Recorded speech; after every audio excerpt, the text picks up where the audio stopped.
Le thermomètre s'enflamme en Europe et en France. Record absolu des températures dans plusieurs villes.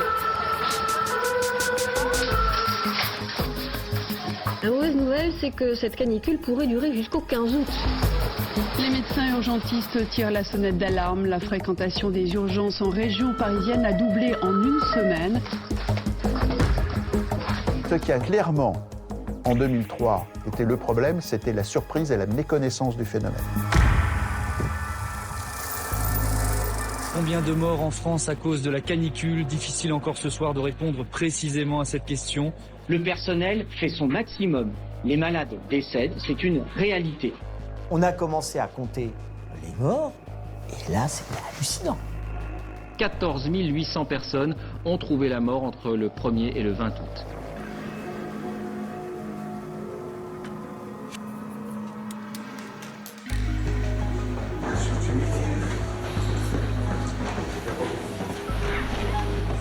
Je pense très sincèrement qu'on a vécu des situations qui étaient proches d'une situation de guerre. Dans Paris, en 2003. Pendant 8 jours, les autorités ne vont pratiquement rien faire. C'est une vraie honte. Pardon? C'est une vraie honte du travail d'hôpitaux. Non, je ne sais pas.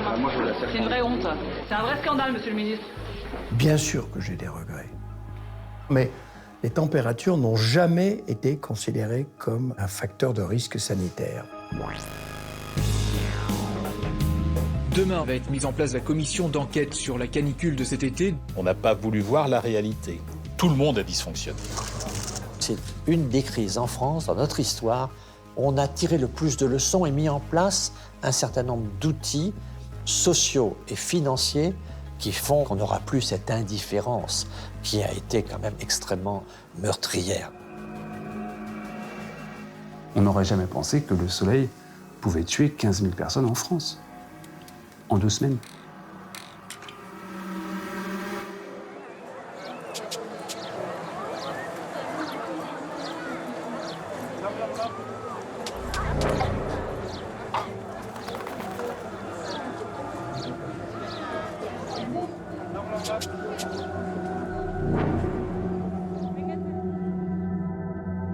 La chaleur s'accentue, une nouvelle vague de chaleur va au cours des prochaines 48 heures envelopper toute la France. Ce premier week-end du mois d'août pour Maucou s'annonce caniculaire. Le SAMU de Paris, bonjour, dites-moi, qu'est-ce qui vous arrive? Vous avez pas de mal à respirer? Qu'est-ce qui vous arrive, monsieur?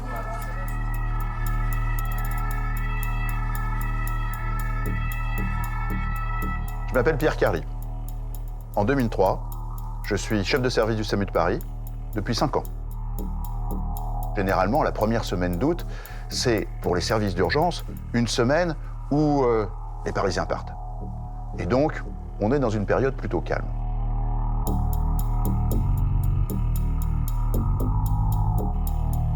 C'est un mois d'août qui a l'air presque normal, si ce n'est qu'il fait chaud quand même.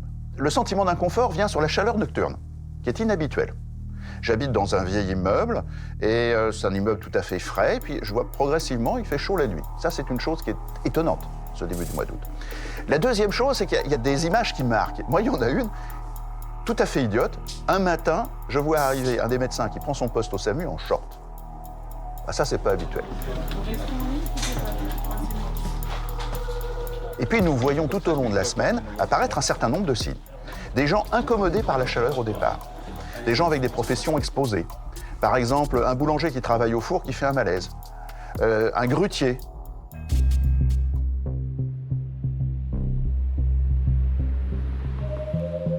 À l'époque, moi, je faisais de la moto et j'avais une tenue de protection de moto. Et j'arrive chez moi, je pense que j'avais dû perdre 2 litres d'eau. Et la chaleur avait brûlé ma combinaison de moto qui était devenue brunâtre au lieu de noir. Je me suis dit, il y a quand même un truc qui ne va pas.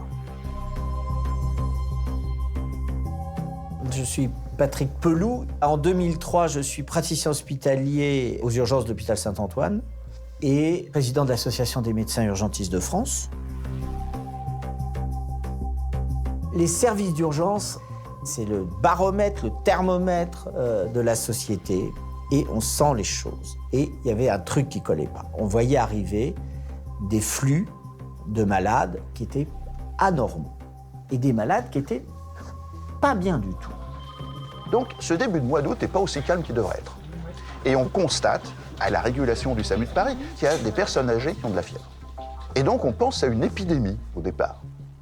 Pendant quelques jours, on se dit c'est bizarre, il y aurait une grippe d'été qu'on n'a pas vue ou quelque chose comme ça. Et en fait, on s'aperçoit qu'il y a des personnes âgées, de plus en plus malades, et le point commun qu'on trouve à ces personnes, c'est la fièvre, et la fièvre est évidemment liée à l'augmentation de température extérieure. Bon, si vous passez à 40 pendant quelques heures, l'organisme va savoir faire. Mais si vous passez à 41, 42 pendant longtemps, en fait, l'organisme, il ne sait plus faire. Quand vous avez 43 de température, vous êtes en train de cuire. Et là, ça se joue à quelques heures. Les dégâts peuvent être irréversibles.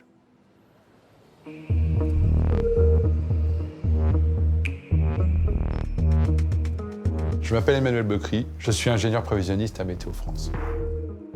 Nous, Météo, en 2003, on n'avait pas cette culture concernant la chaleur. Pour nous, la canicule, c'était plutôt du beau temps, des vacances, bon, faire un petit peu attention. Quand il fait très chaud, mettez-vous un peu à l'ombre, mais sans plus. On ne savait pas du tout que ça allait avoir un tel impact sur la population. Et la canicule d'août 2003, sa particularité, c'est sa durée. Extrêmement long, plus d'une quinzaine de jours. Et la deuxième particularité, c'est son intensité, c'est sa force, entre guillemets. La température maximale, il a fait extrêmement chaud. On a battu des records, on a dépassé les 40 degrés. À Paris, c'est plus de 15 degrés de différence par rapport au normal, ce qui est énorme. La région parisienne a été très touchée pour la simple unique raison, c'est que c'est un milieu extrêmement urbanisé. Alors on y retrouve quoi? Essentiellement de la pierre, du béton et du macadam. Ces trois matériaux, en cours de journée, absorbent énormément d'énergie. Et au moment où le soleil se couche la nuit, ça va restituer cette énergie. Normalement, en cours de nuit, s'il fait suffisamment frais, le corps récupère. Là, ça n'a pas été le cas. On a dépassé les 25 degrés. Et donc, on a accumulé pendant une quinzaine de jours beaucoup de fatigue. Et c'est l'accumulation de cette fatigue qui a des conséquences sur le corps ensuite.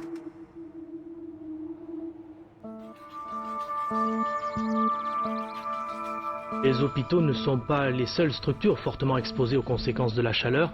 Dans certaines maisons de retraite, la situation est également devenue très préoccupante. Je m'appelle Nathalie Frappier, je suis cadre de santé. Je travaille dans une maison de retraite à Saint-Maur-des-Fossés dans le Val-de-Marne et j'étais présente au mois d'août 2003 lors de la canicule. On a pris la vague de chaleur comme ça, en pleine face. Ça a été compliqué parce qu'on n'était pas prêts. On n'avait pas forcément le matériel nécessaire, aussi bien en ventilateur, climatiseur. En 2003, on n'en parlait pas beaucoup. Bon appétit, mesdames. Bonjour. Il faut savoir que les personnes âgées ne ressentent pas la sensation de la soif. Ils ont un système thermorégulateur qui est modifié, ce qui fait qu'ils ne ressentent pas du tout la chaleur de la même manière, sauf qu'ils ont vraiment besoin de s'hydrater. Donc on a dû aussi se battre avec certains résidents pour qu'ils boivent, pour qu'ils se découvrent, parce que moi je me suis vue recevoir un coup de canne par une personne âgée qui ne voulait pas retirer son deuxième pull, parce qu'elle disait qu'elle avait froid. Que vous avez soif? Oh ben j'ai bu ce matin. Oh mais ce matin c'est loin. Les équipes faisaient beaucoup de tournées boissons. On mettait des gants sur les ventilateurs pour apporter un petit peu d'humidité et de fraîcheur. Voilà. Pour les résidents qui en avaient le plus besoin, il y avait beaucoup de perfusion. Mais on n'avait pas suffisamment et de sérum et de pieds à perfusion. Donc on a essayé d'en commander et de se faire livrer rapidement, mais le problème était national. Il faut savoir que la France, au mois d'août, elle vit au ralenti. Voilà, les gens sont en vacances. 3 semaines de vacances pour le gouvernement. Le dernier conseil des ministres avant le 21 août a eu lieu ce matin.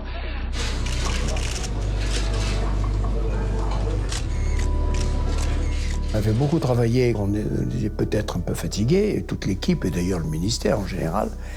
Et pourtant, il y avait encore beaucoup de travail à faire.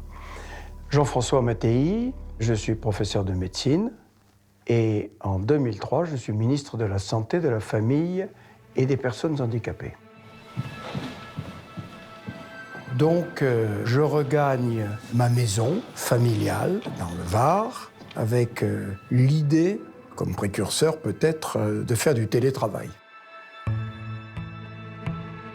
Le 5 août, c'était un mardi, j'ai mon échange téléphonique avec mon conseiller santé publique et il me dit il faut quand même peut-être porter attention aux prévisions météo parce que Météo France signale de très fortes chaleurs et nous savons que les fortes chaleurs peuvent avoir des effets sur la santé des gens. Alors, il me demande, est-ce que je contacte la Direction générale de la santé? Est-ce qu'elle fait un communiqué? Et je dis, évidemment, naturellement, il faut le faire.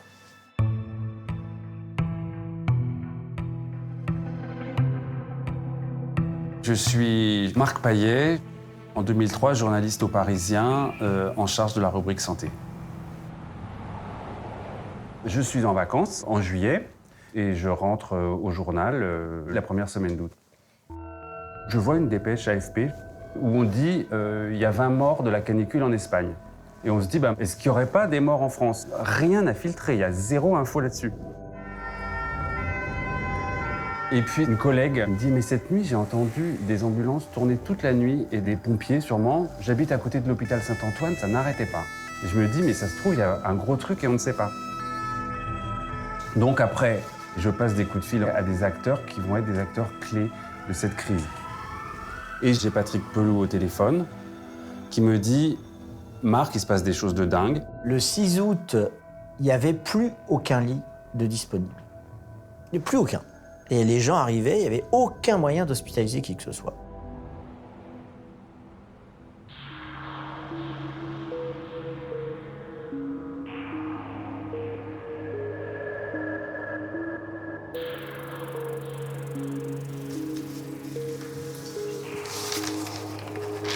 Mon père était malade depuis quelque temps et il devait être hospitalisé le lundi après le 15 août. C'était prévu par l'hôpital et vu que son état s'est aggravé avec cette chaleur, on a téléphoné à la Pitié-Salpêtrière, mais ils étaient surbookés, ils ne pouvaient pas le recevoir avant. Donc là, l'infirmière qui nous a répondu au téléphone nous a dit « Trouvez quelqu'un pour lui faire les perfusions et venez les chercher ». Donc c'est ce qu'on a fait avec ma mère. Quand on est arrivé à l'hôpital, quand on a poussé cette porte battante, devant nous un couloir avec des brancards tout le long. Les infirmières, infirmiers qui couraient dans tous les sens. Des gens qui étaient à moitié nus, qui n'étaient pas bien du tout, c'était terrible.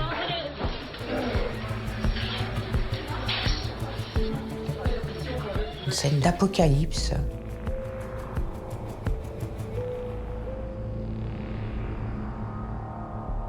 Je suis de garde soir. Et là, on a 2 ou 3 morts, ce qui n'est pas normal du tout au service des urgences. Mais on a toujours des morts aux urgences, toujours. Mais bon, c'est un rythme qui n'est pas énorme. Hein. Bon. Mais là, il y a vraiment un truc qui ne va pas. J'appelle les collègues, et notamment à la régulation du SAMU, et ils me disent « Ah non, mais là, on fait un nombre d'arrêts cardiaques incroyable ». Et un des premiers points pour moi qui va m'ouvrir complètement l'esprit, c'est que dans la nuit du jeudi au vendredi, eh bien, je regarde sur Internet. À l'époque, alors maintenant tout le monde regarde sur Internet toutes les 5 minutes, à l'époque c'est pas aussi évident que ça.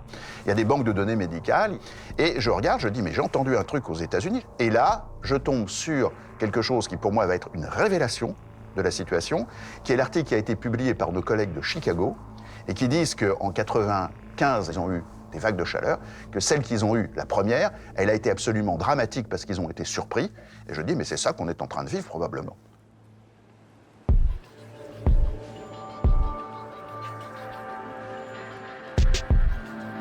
On a encore avoisiné les 40 ou 41 degrés hier après-midi en de nombreuses villes sur le bassin parisien, le centre, le Poitou, le Midi toulousain, l'arrière-pays méditerranéen. La canicule ne faiblira pas et dans l'intérieur des terres, toujours beaucoup de soleil, 35 à 40 degrés de maximum. Le jeudi, de nouveau en conversation avec mon conseiller, je lui dis, mais enfin, est-ce que la DGS fait quelque chose? Il faut qu'elle fasse un communiqué d'urgence. Et ce communiqué, il arrive le vendredi. Et effectivement, le vendredi 8 août, la Direction générale de la santé attire l'attention sur le risque de chaleur, de forte chaleur en France, de pollution à l'ozone. Mais ce communiqué n'est pas spécialement alarmiste.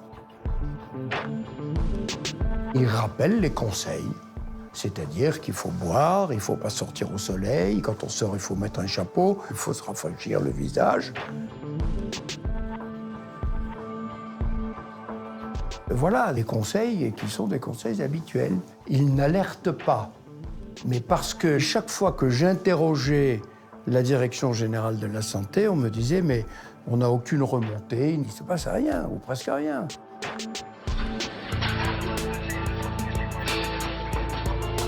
On appelle la direction des hôpitaux pour dire on ne va pas y arriver. Il fallait faire quelque chose, il fallait réouvrir des lits, etc. etc. Mais bon, le cabinet, pas de son, pas d'image, c'était totalement vain. J'essaye de joindre le cabinet du ministre Jean-François Mattei. Je laisse un message et on ne me rappelle pas. En fin d'après-midi, j'aurai une source pompier de Paris. Et donc, en recoupant tout ce qu'on a dans la journée, on calcule ce chiffre, 14 morts en 2 jours.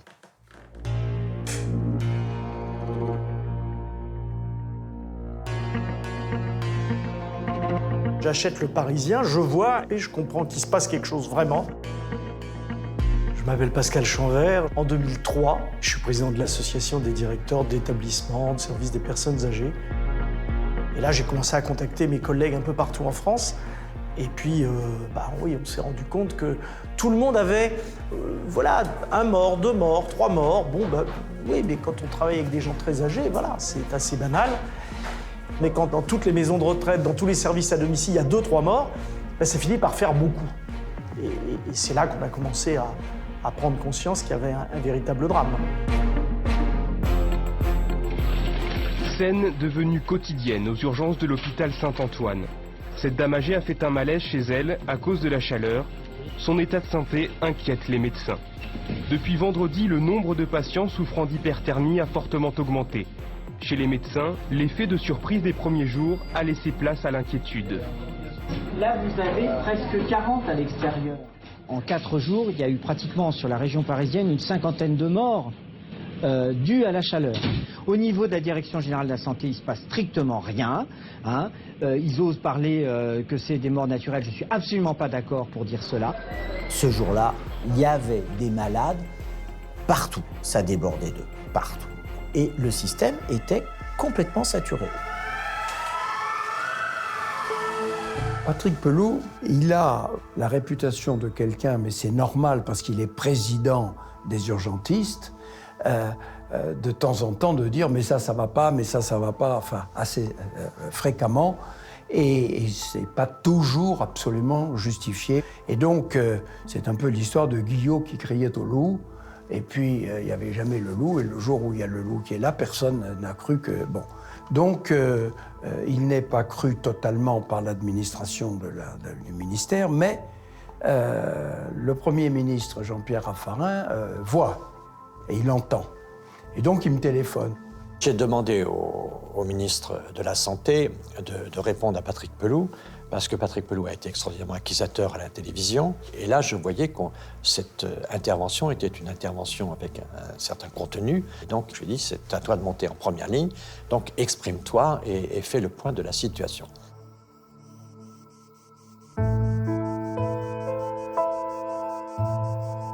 Donc, j'appelle mon attaché de presse pour lui dire « Préparez-moi le TF1 de demain à Paris et un billet d'avion, je le ferai le 20h ». Et le lundi matin, elle m'appelle en disant « TF1 me dit qu'il ne faut pas vous déplacer, car il y a des incendies dans le Var et ils ont un camion sur les incendies, et donc ils seront chez vous en fin d'après-midi. » Alors j'ai fait une erreur d'appréciation, car j'étais prêt à aller à Paris. Et donc je dis « Bon, bien, qu'ils viennent ». Et à partir de ce moment-là, toutes les 2 heures, j'appelais mon cabinet en disant « Est-ce que vous avez des choses nouvelles ?» Jusqu'à 19h. Et à 19h, on me dit « On a eu la DGS. Ils pensent qu'il ne faut pas non plus exagérer. La situation est maîtrisée. Elle est sous contrôle. » Donc, le camion arrive. J'étais en costume-cravate pour faire l'entretien à l'intérieur. Et ils me disent « On va faire ça dehors. » Alors, je fais ma 2e erreur. C'est que je dis, bon, d'accord, on va dehors. Il me dit, mais alors en costume-cravate, ça va. Bon. Donc, je mets le fameux polo noir. Jean-François Mattei, bonsoir. Au ministère de la Santé, avez-vous sous-estimé les conséquences sanitaires de cette canicule, notamment pour les personnes âgées ? Je ne pense pas du tout qu'il y ait eu de sous-estimation. Pour sous-estimer, il faut être averti. Or, cette canicule n'était pas prévisible. On voit apparaître un Jean-François Mattei comme un vacancier aisé qui vous parle de la crise. Déjà, au niveau de l'image, c'est terrible pour lui. Et après, sur le fond, il tient un discours qui apparaît en complet décalage avec la situation. Est-ce que vous avez des chiffres ? Combien de morts à cause de la canicule depuis 10 jours, par exemple ? Non, je ne peux pas, honnêtement, vous répondre. J'entends des estimations, 50 par-ci, 300 par-là. Mais vous savez, il y a souvent une intrication des phénomènes. Ce sont souvent des malades qui ont une maladie chronique. Ce sont des gens qui sont fragilisés en fin de vie. Et naturellement, la part des choses est difficile à faire. Par ailleurs, ce qui est beaucoup plus important encore, c'est de rappeler la prévention nécessaire. Soyons un peu plus solidaires dans ce pays, faisons attention aux personnes qui nous entourent. Là, c'est assez surréaliste parce que moi, ça fait 4 jours que je suis avec les équipes dans les hôpitaux, qu'on est avec des brancards de partout et des types qui nous disent qu'il y a des morts dont ils ne savent pas quoi faire. Donc, il est totalement déconnecté. L'erreur de Jean-François Mattei, c'est de dire que c'est sous contrôle alors qu'au fond, il n'est pas en mesure de le savoir. Quand on est surpris par une situation de ce genre, faut pas la sous-estimer ni la surestimer. Mais il faut parler à partir de ce qu'on sait. C'est vrai que si j'étais allé à Paris, j'aurais été à la paix, à l'assistance publique, j'aurais vu les choses. Mais bon, les choses ne se sont pas faites comme ça. Je m'en veux, évidemment.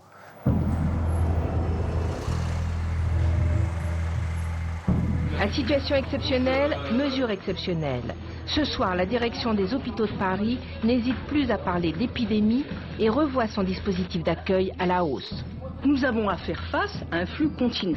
Donc la priorité, on a commencé de le dire vendredi, je le redis aujourd'hui avec force, c'est de libérer le maximum de lits dans nos hôpitaux. Parmi les mesures, reporter les opérations non urgentes. Si la canicule persiste, le personnel hospitalier en congé sera rappelé en renfort. Le lendemain, quand je sens que la situation monte, je vais à Paris, séance tenante.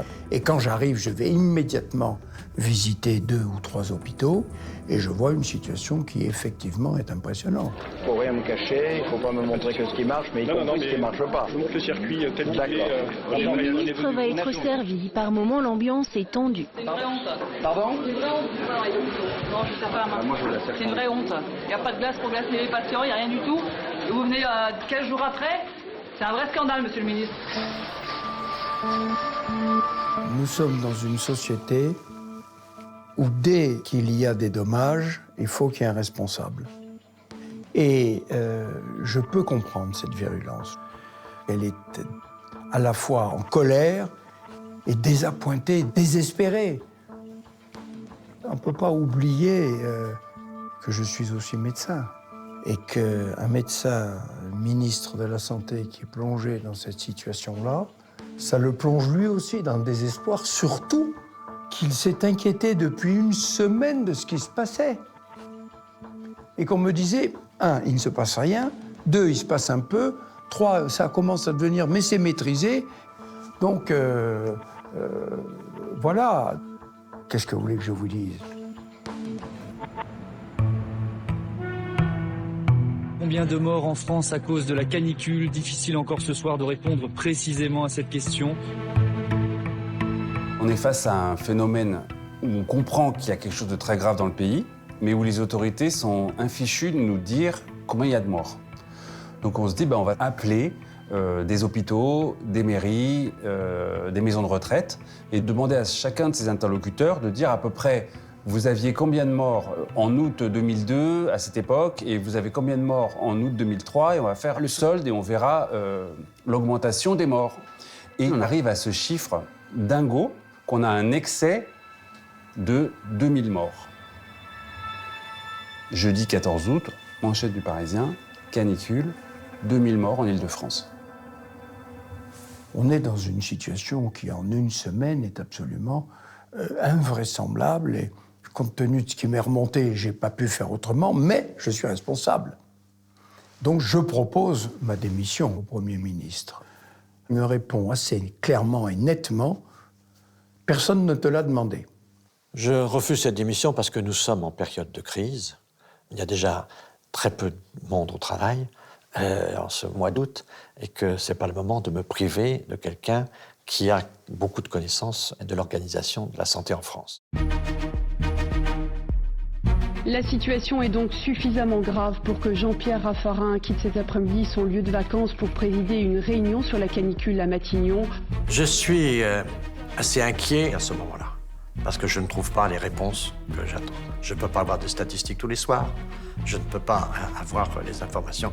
Donc je décide de rentrer, de convoquer un comité interministériel pour le 14 août. Donc il y a là, à l'intérieur, il y a les affaires sociales, il y a la santé, et il y a tous ceux qui sont directement dans cette mobilisation. Je reçois, vous êtes convoqué à Matignon. Moi, je pensais que j'allais voir un conseiller technique. Voilà. Et en fait, j'arrive à Matignon et je rentre. Et là, il y avait une table ovale et tout le monde était là. Et en fait, on me fait m'asseoir en face de Jean-Pierre Raffarin. Il a quand même une expression qui touche la fibre humaine.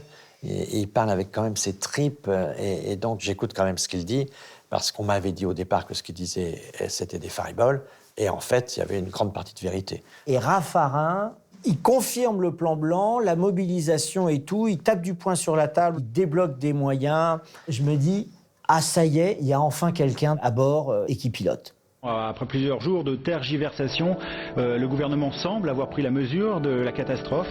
Cet après-midi, le ministre de la Santé a donc décidé d'étendre le plan blanc de la région parisienne à toute la France. Cela permet au préfet de réquisitionner tous les personnels disponibles. Le plan blanc, on s'en est servi dans les attentats de 95. Les blocs opératoires arrêtent la chirurgie programmée et prennent en charge uniquement les victimes de l'événement. C'est la mobilisation générale, toute la puissance de l'État se déchaîne. La machine, boum, s'enclenche. Et ce qui va se passer, c'est assez extraordinaire, c'est qu'on réagit de manière très violente, mais en fait, la température va tomber et les coups de chaleur vont disparaître en même temps. Le drame de cette crise, c'est quoi? C'est qu'en fait, la riposte majeure de ces gens, elle se passe surtout à partir du 14 août, pour l'État. Mais en fait, les gens, ils sont déjà pratiquement tous morts.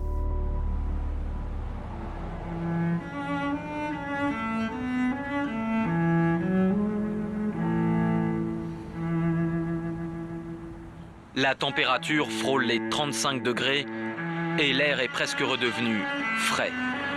Nous sommes le dimanche 17 août. Le pic de chaleur de la canicule est passé depuis près d'une semaine. À cet instant, on n'a pas encore trouvé de nom pour ce qu'on appellera plus tard les 3 nuits tueuses des 10, 11 et 12 août. Non, j'ai rien du tout là pour l'instant. D'habitude, au mois d'août, il y a 38 décès par jour. Là, pendant ces 3 jours, on va avoir plus de 700 décès. Enfin, c'est une situation qui est totalement anormale et totalement disproportionnée par rapport aux moyens que peuvent avoir l'ensemble des opérateurs funéraires sur Paris, alors qu'on est en vacances, alors que normalement, on est dans un creux d'activité. Non, ils veulent pas. À l'étage, le directeur François Michaud-Nérard et ses collaborateurs organisent un conseil de crise. Les morts s'accumulent et on manque de personnel pour l'enlèvement des corps. En 2003, je suis le directeur général des services funéraires Ville de Paris. On fait appel à des renforts. On a des chauffeurs qui viennent nous aider. Et puis, on fait appel à des confrères de province.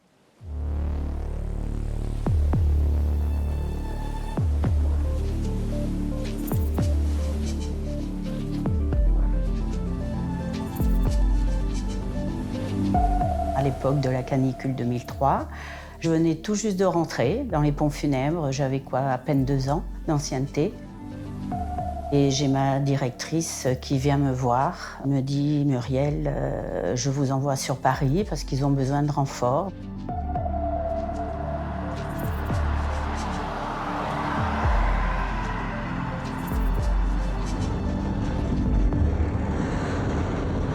J'appréhende un petit peu, c'est vrai, ce qu'on va voir là. Apparemment, c'est quelque chose de pire qui nous attend.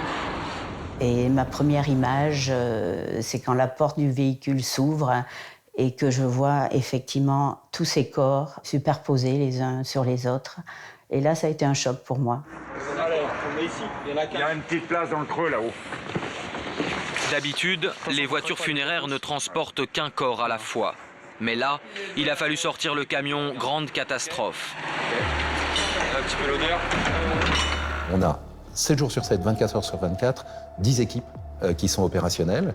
Et on suit les équipes de Paris, donc on va chercher les corps dans les appartements jusqu'à pas d'heure, puisqu'il y en a tellement, toute la journée, le soir, jusqu'à épuisement en fait. Après, on s'arrête parce qu'on n'en peut plus. Il fallait aller à toute vitesse, il fallait vraiment débarrasser les immeubles de ces corps qui étaient insupportables pour le voisinage. Pas de répit. Chaque marche d'escalier les rapproche un peu plus d'une odeur insoutenable. Celui-là, il est bien. La porte fermée.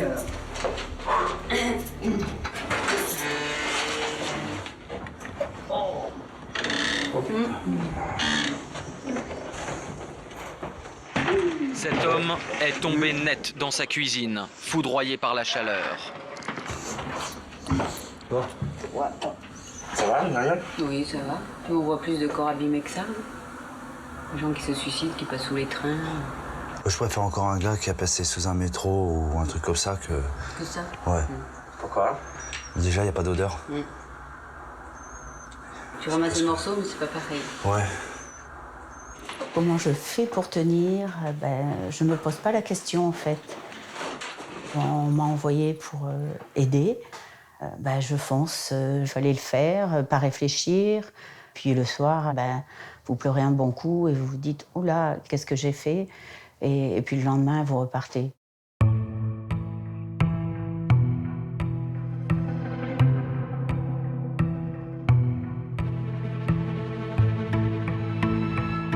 Donc on amène tous les corps que l'on trouve à l'Institut médico-légal. Et là, le 13 août, sans préavis, sans prévenir, l'Institut médico-légal ferme ses portes. Du jamais vu, même les 650 places de l'Institut médico-légal, conçues pour abriter des victimes en cas de guerre ou de catastrophe naturelle, sont saturées. Alors nous, on se retrouve avec 34 corps dans une dizaine de véhicules qui sont bloqués complètement. Alors, direction Ivry, sur un parking appartenant à la mairie de Paris.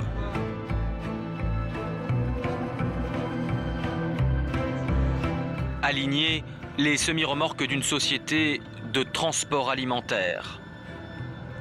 La préfecture va réquisitionner pour nous 5 véhicules gros porteurs frigorifiques qui vont être transformés par nos soins en chambre froide, en chambre mortuaire pour pouvoir mettre les corps.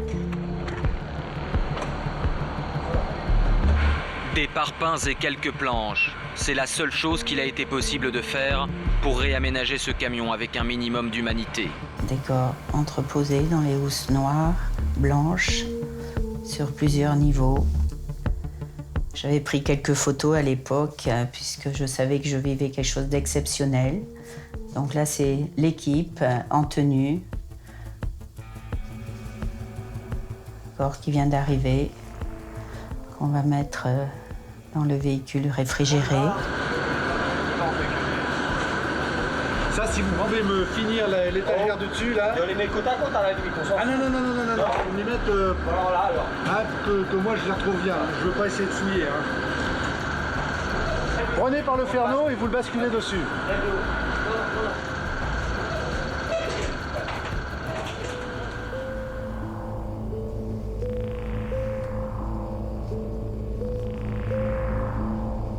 Et là, vous avez l'épisode totalement surréaliste aussi, où ils décident de réquisitionner des entrepôts à Rungis pour stocker dans des caisses logistiques de froid, en fait, des corps.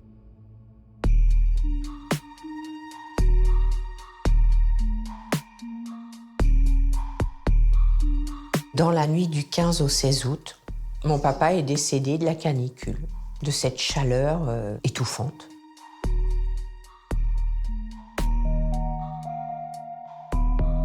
Après son décès, ils sont venus chercher mon père et quand ma mère leur a demandé où ils partaient,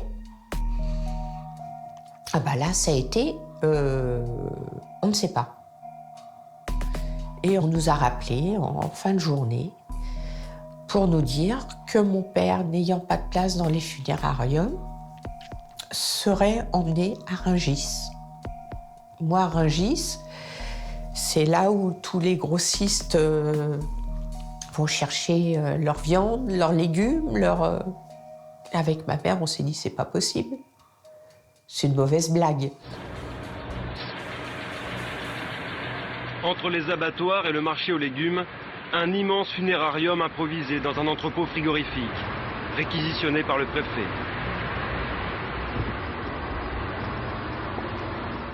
Les familles, avant les obsèques, ont besoin de dire au revoir à leurs défunts et ils ont besoin de le voir. Ils ont besoin de le voir tout simplement pour matérialiser le fait que leur défunt est vraiment mort.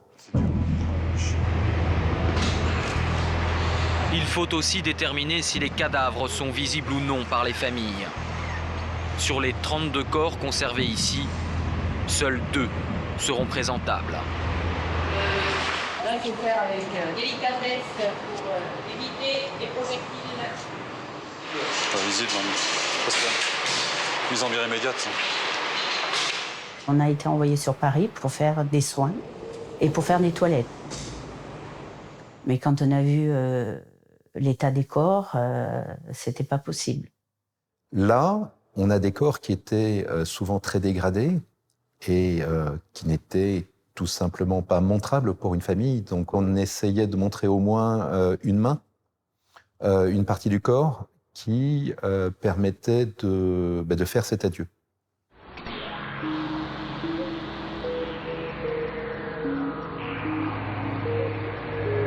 Avant l'enterrement, s'est écoulé 12 jours. On n'a pas pu voir mon père du tout.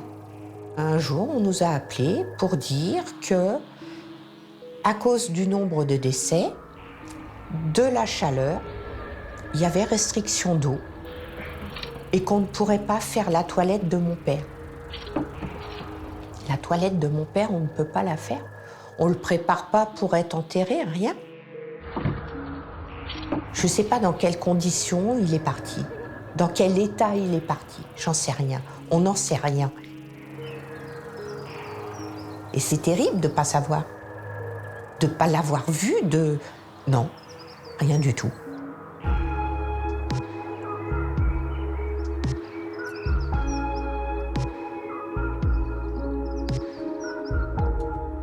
Mais il reste encore des corps que personne n'est venu identifier. La liste des noms a été rendue publique ce matin. Il serait encore 63, non pas anonymes, mais non réclamés. La plus âgée avait 98 ans. Une des choses qui m'a beaucoup frappé, c'est effectivement cette accumulation de personnes dont aucune famille ne réclamait le corps pour organiser les obsèques. Et ce qu'il y avait de flagrant, c'est que la solitude, elle ne concerne pas uniquement les SDF, elle ne concerne pas uniquement les gens pauvres, c'était tout le monde.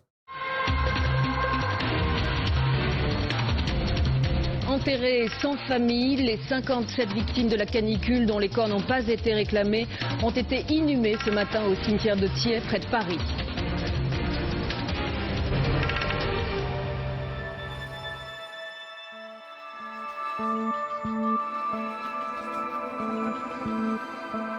Ça a été une cérémonie qui avait du sens. Pendant toute la crise, on a été obligé de gérer l'urgence. Et là, c'était l'occasion de redonner dignité à la société et à ces personnes qui étaient décédées. Et c'est moi-même qui ai lu le nom de la 50aine de personnes qu'on a inhumées ce jour-là. Ouais, j'en avais besoin aussi. On ne sort pas indemne d'une crise comme ça. Hein.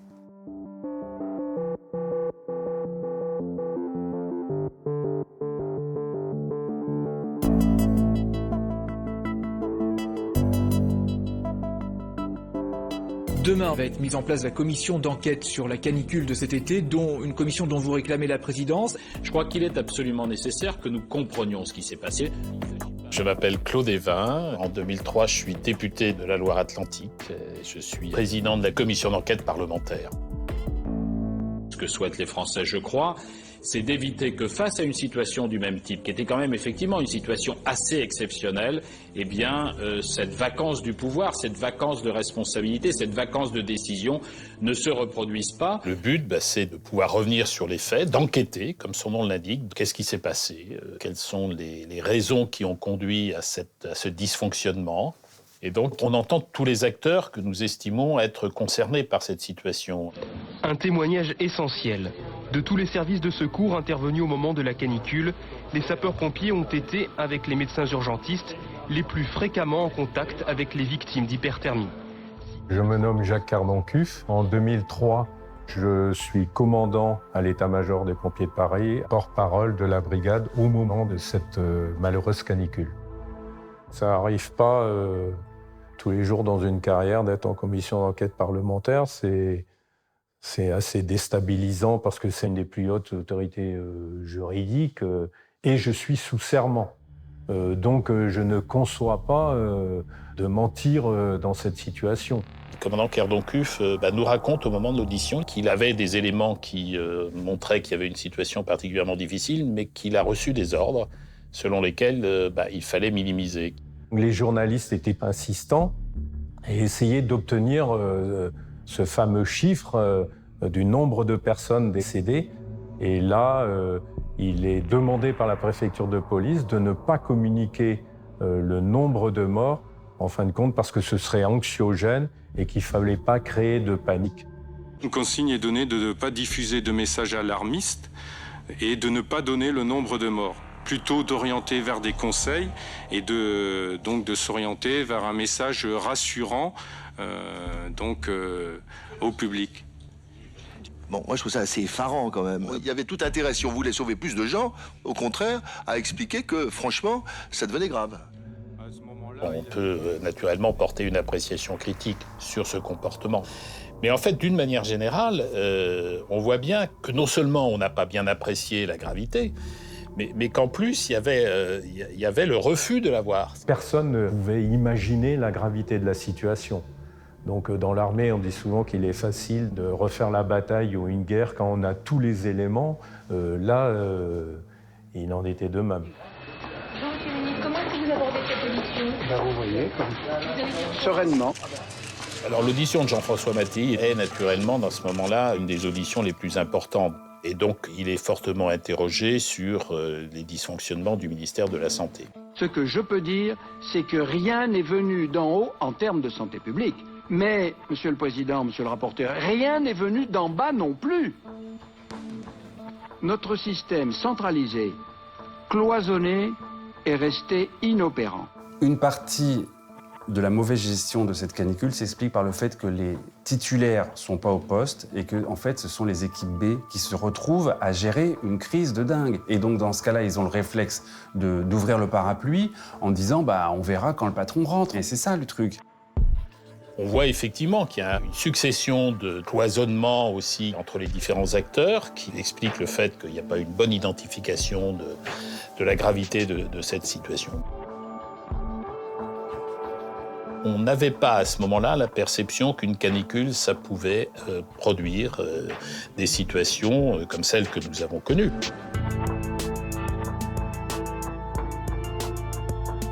Je pense que c'est une des crises en France, dans notre histoire, où on a tiré le plus de leçons et mis en place un certain nombre d'outils sociaux et financiers pour essayer de corriger ces phénomènes-là. La canicule 2003, ça a été un moment clé par rapport à la perception des personnes âgées dans la société française. On en parlait un peu avant, oui, mais pas avec ce focus un peu sur l'isolement potentiel. Tout le monde le sait, ce plan que vient de présenter le Premier ministre résulte du drame de la canicule. Pour financer l'aide aux personnes dépendantes, Jean-Pierre Raffarin demande ainsi aux Français de travailler un jour de plus. Le lundi de Pentecôte ne sera plus férié. Je ne voulais ni prendre sur la dette, parce qu'on était dans une période où on voulait faire diminuer la dette, et on a fait diminuer la dette, et puis je ne voulais pas créer un impôt non plus, parce qu'on baissait les impôts. Et donc, l'idée a été de supprimer un jour férié. Cette journée de travail, gratuite pour les salariés, devrait permettre de financer un plan dépendance qui coûtera 1,7 milliard d'euros par an sur 4 ans. C'est un effort considérable, jusqu'à maintenant jamais accompli, que nous proposons de réaliser. Jean-Pierre Raffarin veut donner des moyens pour l'aide aux personnes âgées parce qu'il a bien conscience qu'il y a un problème, et ça tant mieux. Par contre, ce qu'on a dit dès le départ, c'est que c'était un pas en avant, mais qu'il était très limité. Je me souviens à l'époque avoir dit que c'est pas un jour qu'il fallait supprimer, c'est la 5e semaine de congés payés, voire plus. Et ça n'avait pas de sens, évidemment. Et ce qu'on mesure aujourd'hui, c'est que le manque de personnel en établissement, mais aussi dans le secteur de l'aide à domicile, tue. Aujourd'hui, des personnes âgées sont mortes parce qu'il n'y a pas suffisamment de gens pour les accompagner, parce que notre société n'est pas suffisamment solidaire.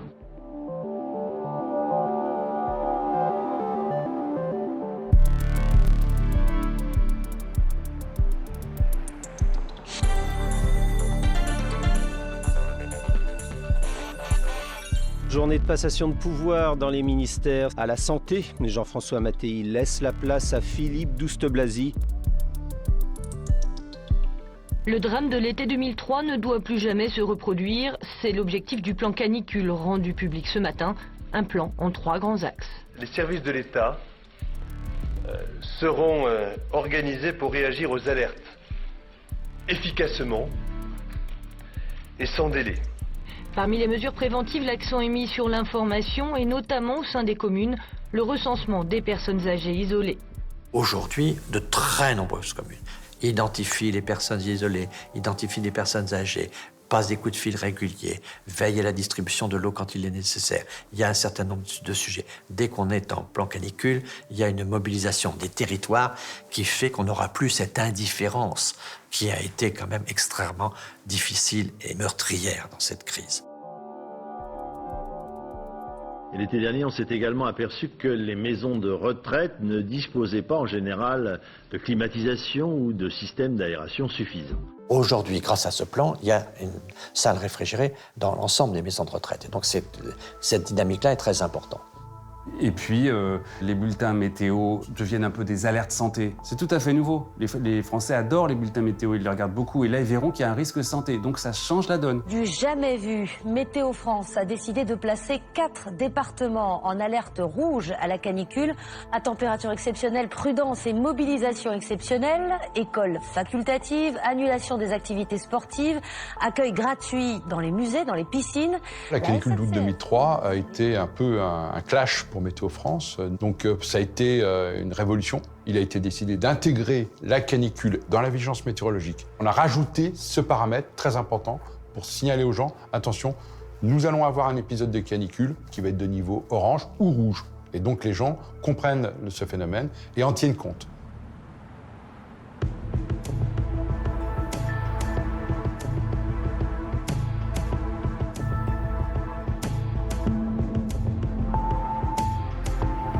On peut raisonnablement penser que l'épisode de canicule de 2003 sera certainement une canicule classique ou la norme, entre guillemets, pour les années 2050.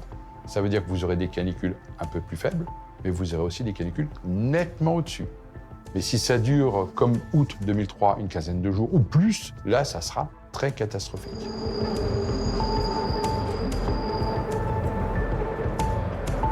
On n'a pas 50 solutions. 1, il faut réduire nos émissions de gaz à effet de serre parce qu'on emballe la machine. Et 2, il faut s'adapter. Et vis-à-vis des canicules, on n'a pas le choix, il faut s'adapter parce qu'on ne peut pas les empêcher.